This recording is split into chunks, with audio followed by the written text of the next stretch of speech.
Doug MPA back with another video. So, guys, look at this article title. It says, women more likely to be offered $100,000 a year jobs than men. That's right. But you're never going to hear about this type of thing because of that pesky gender wage gap argument. We know that, like they say in Marvel Universe about Hydra, if you cut off one head, two heads appear in its place, and that's that gender pay gap. Just when you think it's debunked and people stop talking about it, it keeps rearing its ugly head. There's 2 or 3 more articles coming out about it, and this article goes over the fact that women just don't apply for jobs making a lot of money, and when they do, they get the job. Imagine that. And this is fairly recent, March 14th of 2023. We're going to get into this article. Before I do that, like the video, just subscribe to the channel. I really appreciate it. It shows you support me and what I'm doing over here. And let's get into this. Just fewer women than men apply for jobs that pay an annual salary of $100,000 or more. But those who do are more likely to get hired than their male counterparts, according to fresh data from recruiting software company ICIMS. Once again, you're never going to hear about this, guys, ever. Less than 40% of applicants for 6-figure roles on the platform were women in February, but they filled more than half the high-paying roles, the company revealed. So less than 40% applied, but half the roles got filled with less than 40% of applicants. Research shows that women tend to hold back from applying for jobs unless they're 100% qualified for a particular role, whereas men tend to apply for positions even when they don't meet all the criteria. Because what's the worst that can happen? Men are risk takers. Men are creatures of action. Let them tell you no, guys. Don't assume no. Let them tell you no. And also, another thing, if you get promoted at work because you applied for a promotion, and people have the nerve to ask you, well, how did you get that job? And you say, because I applied for it. Did you apply? Well, no. If they didn't apply for it and didn't interview for it, they can't have an opinion on you getting the job, guys. Nobody. Because people just won't apply and have an opinion. If you didn't apply, you don't have an opinion on it. Overall, men have applied for jobs in ICIMS at a higher rate than women in recent months, even as economic forecasts have soured and the perceived risks associated with job hopping have grown.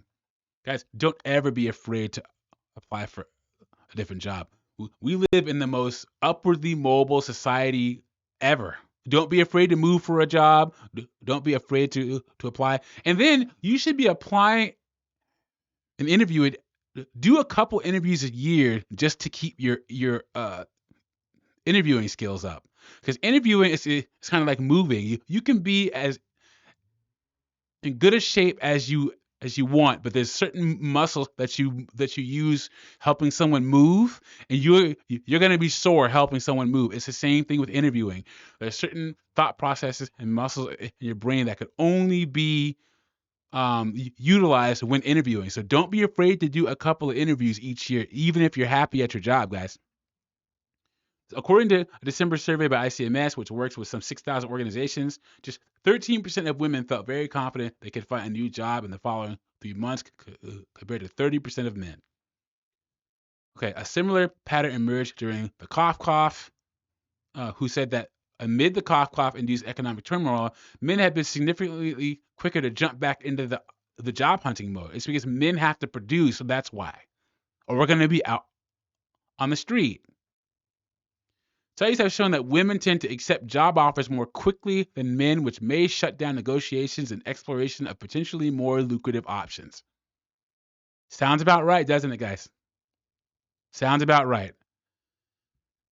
Kabrina Chang, professor and dean for diversity, equity, and inclusion at Boston University, our favorite DEI, guys, said although women weren't applying as often as men, the women who do apply are super high quality. Oh, what's the criteria for that? Of course she would say that. Who knows how many more high quality women are out there who are not applying for a variety of reasons. Well, that's not men's problem. Apply.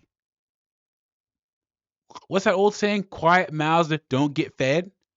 You have to go take risk, find the opportunity, apply, interview, get qualified, be in the right place, get your resume across the right desk. And too many of these women just figure, oh, the patriarchy, so I'm not going to apply. Or, they should be trying to find me. I'm a strong, independent, educated woman. It doesn't work that way, ladies.